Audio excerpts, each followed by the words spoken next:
This is the Green Room. I'm Katelyn Matson. This weekend, the Wichita Symphony Chorus takes center stage as the stars of the show. A concert on Saturday night titled Sing Anything features the chorus, and they've been working hard on a couple of different pieces in what should be a very powerful concert. I welcome into the Green Room Wichita Symphony Chorus Associate Conductor Roger David. Hello, Roger. Hello. Thank you for having me. I'm glad to meet you, and it's going to be fun to talk with you today. Roger is a master's student at Wichita State University, and as one of his duties as a TA and a master's uh, student is to assist Dr. Ryan Beacon, who Correct. conducts the symphony. Is that correct? Correct. That's it. We're also joined by Helen Griffin. Helen is a familiar name, a wonderful pianist, the collaborative pianist who works closely with Dr. Ryan Beacon and the Wichita Symphony Chorus. Hello, Helen.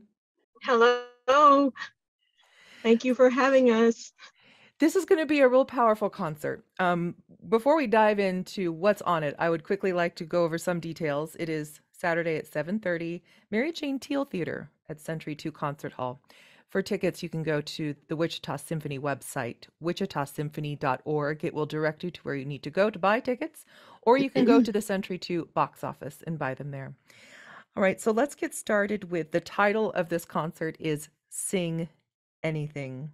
And I'm going to actually start with you, Helen. This actually is pulled from one of the lyrics from a piece called Alzheimer's Stories. Yes, that's right. I was actually reading about that particular phrase that you were talking about, sing anything. And in its inception, this piece was commissioned for the Susquehanna, Pennsylvania Chorale. And it was performed first in 2009, which is not that long ago. And so in order to get the libretto, they pulled from several different places, but one of the chorus members at one point was visiting someone in the nursing home with Alzheimer's, and the patient said, "Sing something for me." And the person said, "What do you want me to sing?" She said, "Sing anything." And that's where that came from. Alzheimer's Stories are just what they sound like. It is a choral piece written in, is it 3 parts, Roger, as in 3 acts, a piece in 3 acts. Tell us a bit about each act and especially the libretto, the words for each act and the meaning behind each section. Sure. The first act kind of gives a history of Alzheimer's stories.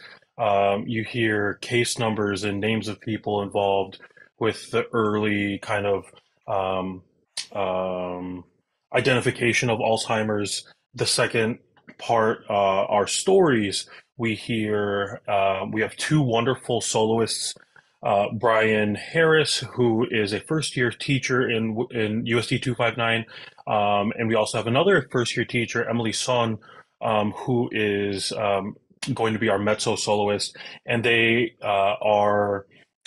sing as people who are experiencing different stages of Alzheimer's, and the chorus kind of acts as family members and such in that second act, and you kind of get through we go through a kind of twisted harmonic language that really is text painting for what people with Alzheimer's experience, and for what people who are related to those or who have loved ones with Alzheimer's experience. And then the third act is for the caretakers, for the people who are around those with Alzheimer's, whether it's family members or medical staff who are just trying to find hope, and that's really what the message of the third act is. The third act is quite powerful, written for the caretakers, the loved ones, caretaking for people with dementia. And I would just like to read the last line of this powerful work, Alzheimer's Stories, and the finale of it for the caretakers. It says, "Love and music are the last things to go. Sing anything." And it just is so incredibly moving. There is also something else on the program that's just a little bit bizarre in a really fun way, and it's called Twitter Leader. Twitter as in Twitter. Correct. Yeah, it is. It is a set of 15 tweets that have been set um, to as little chorus numbers, as duets, as solos, and they are also arranged in three acts: young age, middle age, and old age. So we have these two pieces that really talk about life, both in three acts. You'll hear some wonderful local talent. Madison Roths, who is a graduate of WSU, will be singing a solo. A future uh, high school teacher who I'm finishing my program with here at WSU, Joshua Sen. He'll be featured as he and I will be featured together in a little duet called Brothers of the Heart, which is really sweet. It's about, not have, we're not related by blood, but we're related by love.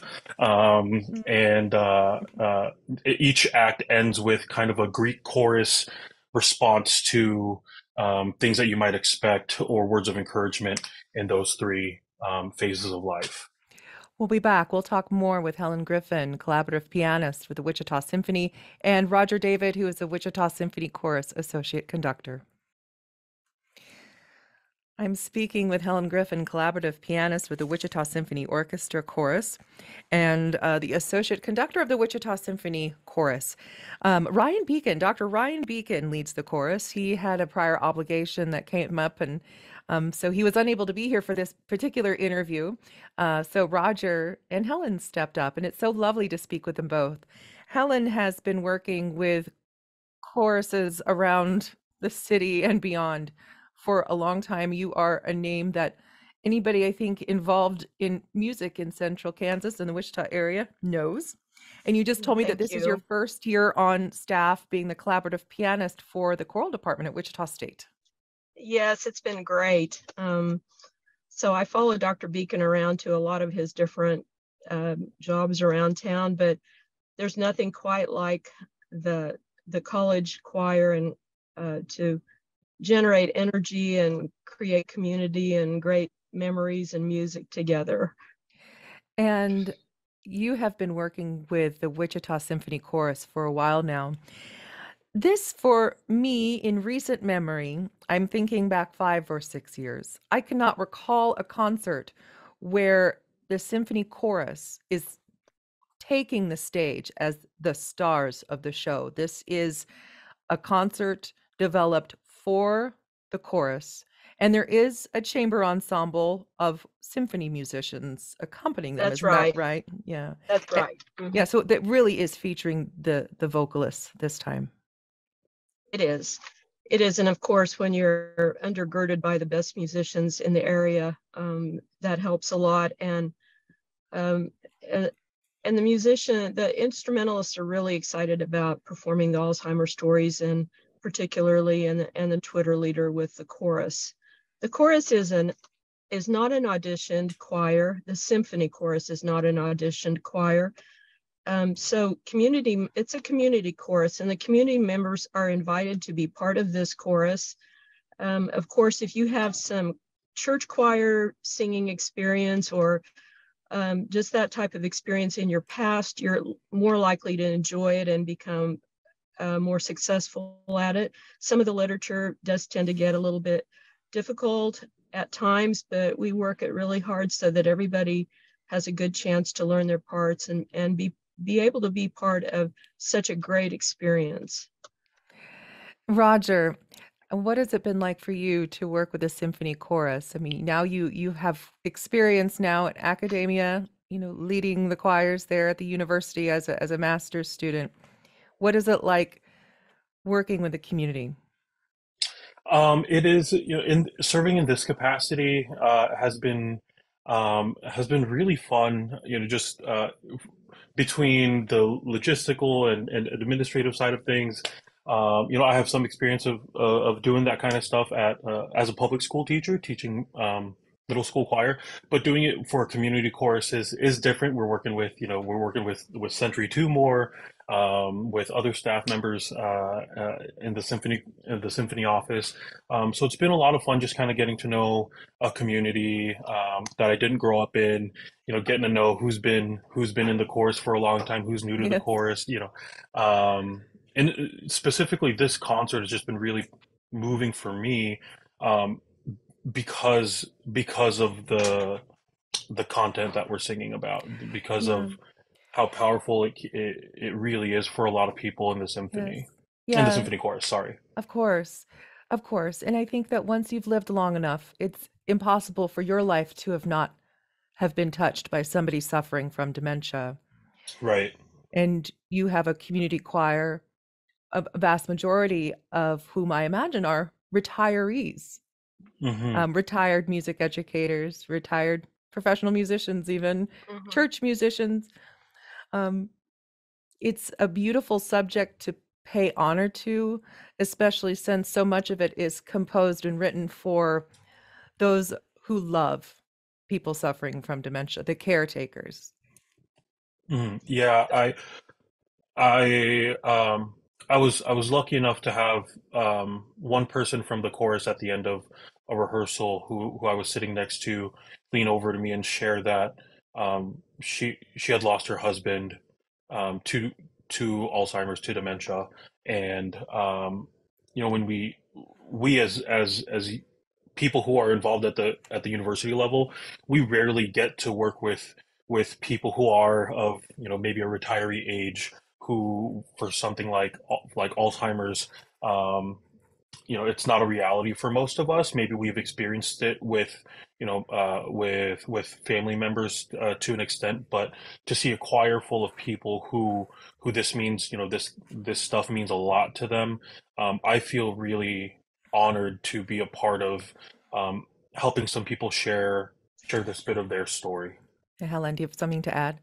Yes, I was just going to say that when we started working on the Alzheimer's stories, I was not familiar with the piece, and I wasn't quite sure what to expect. And I thought, oh my gosh, what have we gotten ourselves into? And I was thinking of it very clinically and just musically.